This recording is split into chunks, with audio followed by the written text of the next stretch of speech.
Hello বন্ধুরা, আসসালামু আলাইকুম। পাপড়ি মাশরুম অ্যান্ড অ্যাগ্রো ফার্মের পক্ষ থেকে সবাইকে শুভেচ্ছা। আশা করি সবাই ভালো আছেন।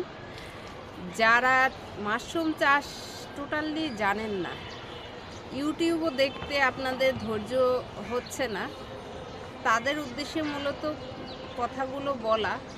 কারণ আপনারা অনেক টাকার মালামাল নিয়ে নষ্ট করেন, সেটা যেমন আপনার খারাপ লাগে, তেমনি আমাদেরকেও আসলে বিব্রত করতে হয় যে আমাদের মালগুলো আসলে নষ্ট হয়ে যাচ্ছে আপনার সঠিক যত্নের অভাবে, সঠিক চাষ না জানার কারণে। ক্যান্টনমেন্টের এক ভদ্রলোক কিছুদিন আগে বেশ কিছু মাল নিয়েছে রাজেন্দ্রপুর থেকে, কিন্তু আসলে তারা সঠিকভাবে চাষ জানেন না, উল্টা পাল্টাভাবে কেটেছেন, একেবারেই নিচে কেটেছেন, বড় করে কেটেছেন, এমনকি ঘষে দিতে হয়, মাইসেলিয়ামের অংশটা সরিয়ে দিতে হয়, সেটাও জানেন না। কিন্তু এতগুলো মাল কিনছেন, আপনাদের তো অবশ্যই জেনে নেওয়া উচিত যে কিভাবে চাষ করব।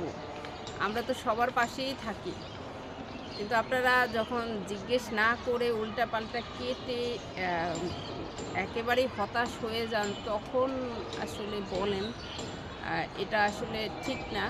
আমরা সবাইকেই যাতে সঠিকভাবে চাষ করতে পারে সেই শুভকামনা সবসময়ই থাকে। তো যারা জানেন না তারা নিজে থেকে জেনে নেওয়ার চেষ্টা করবেন। না জানলে আসলে আমরা বুঝতে পারবো না আপনি কতটুকু জানেন আর কতটুকু জানেন না। জানার শেষ নেই, কিন্তু একেবারেই যদি আপনি মোটেও না জানেন, তখন আপনার তো যেই 200 মাল নেন, 200 প্যাকেট বসিয়ে থাকেন অথবা 500 স্পুন বসান, পুরোটাই কিন্তু লসের ভাগী হতে হবে। দু একটা থেকে যদি এর আগে কখনো ফলন পেয়েও থাকেন, সেটা আসলে ফলন আপনি যদি কেটে নাও বসান, মুখটা যদি আমরা যে খোলা দিয়ে থাকি, যদি খোলা থাকে মুখ থেকেও বের হবে। তার মানে কি এটা যে মাশরুম এভাবেই বের হবে? বিষয়টা এরকম না।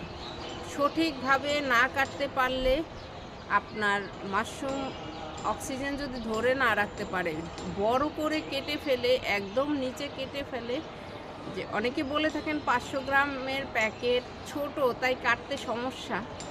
আসলে কথায় আছে যে আপনি যদি কাজ না জানেন তাহলে সবই সমস্যা, কাজ জানলে কোনোটাই সমস্যা না। 500 প্যাকেট থেকে আমার হাউজেও 6000 মাল, আমি তো সবগুলোই যত্ন সহকারে করছি, ফলন আসছে।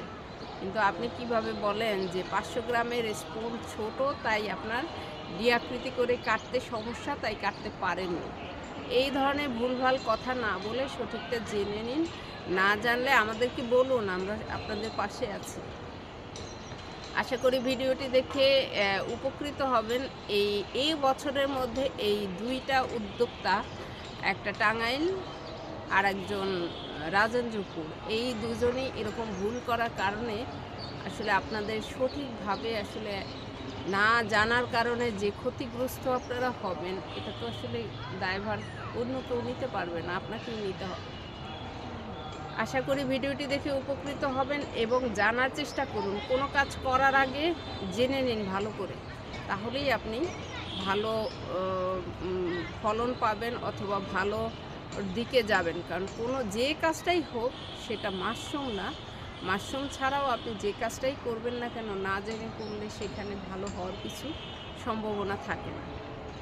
ভালো থাকুন, সুস্থ থাকুন এবং নিজ ঘরে ঘরে মাশরুম চাষ করে নিজের পুষ্টির চাহিদা মিটিয়ে তুলুন। ভালো থাকুন।